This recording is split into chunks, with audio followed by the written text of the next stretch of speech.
Next part में हम secularism के बारे में पढ़ेंगे.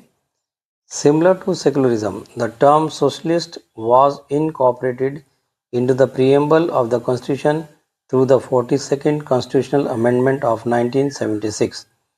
However, the principles of socialism were embedded in the Indian Constitution right from the beginning.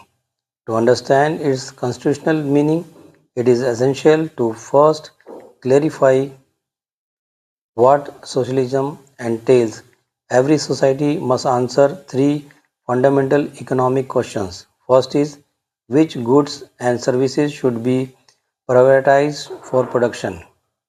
Second question is, how should these goods and services be produced through human labor or mechanization?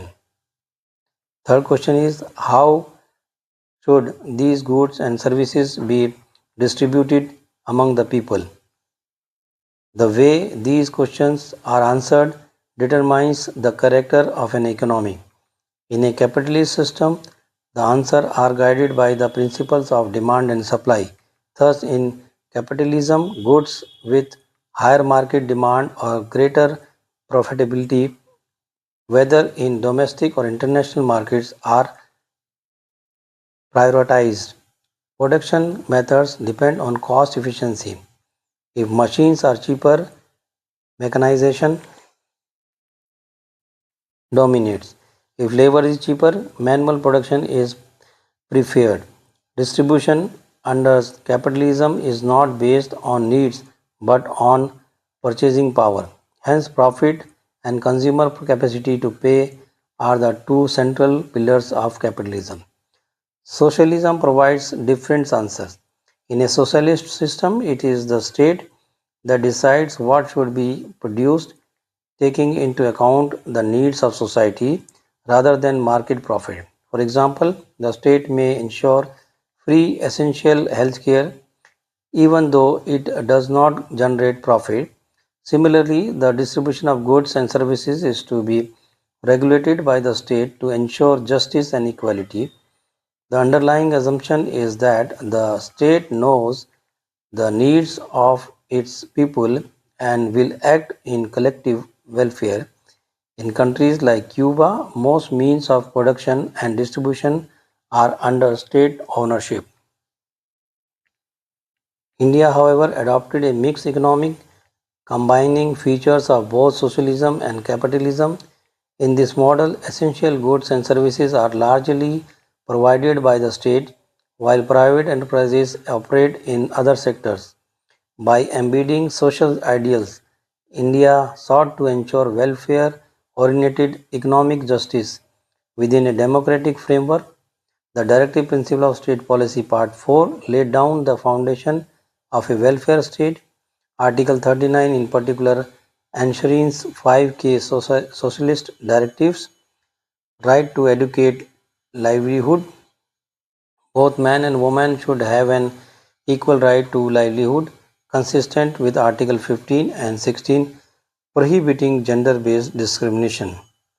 Number 2, distribution of material resources. Ownership and control of resources must be distributed to serve the common good, reflecting the essence of socialism. 3, prevention of concentration of wealth, economic power and production. Resources must not concentrate in the hands of a few individuals or corporations. As such, concentration threatens collective welfare. Number 4, equal pay for equal work. Man and woman must receive equal wages for equal work. Despite its simplicity, this principle is often violated, especially in the unorganized sector where women are paid less than men for similar work. Number 5, protection of workers and children. The health of workers and the tender age of children must not be exploited by forcing them into hazardous or unsuitable occupations. Pandit Jawaharlal Nehru was deeply influenced by socialist thought. Though inspired by the Russian Revolution of 1917, he rejected the rigidity of communism and the limited scope of British socialism.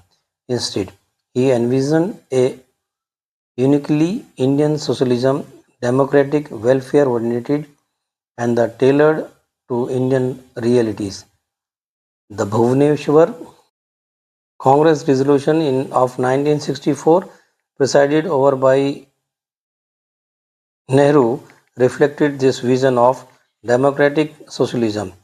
In sum, Indian socialism emerged as a constitutional philosophy centered on the last person, Antodaya, ensuring that governance and policy place the weakest and the most marginalized at the heart of development. Thank you friends, unit 3 complete हुआ है और अब हम unit 4 को next video में complete करेंगे. Thank you for watching.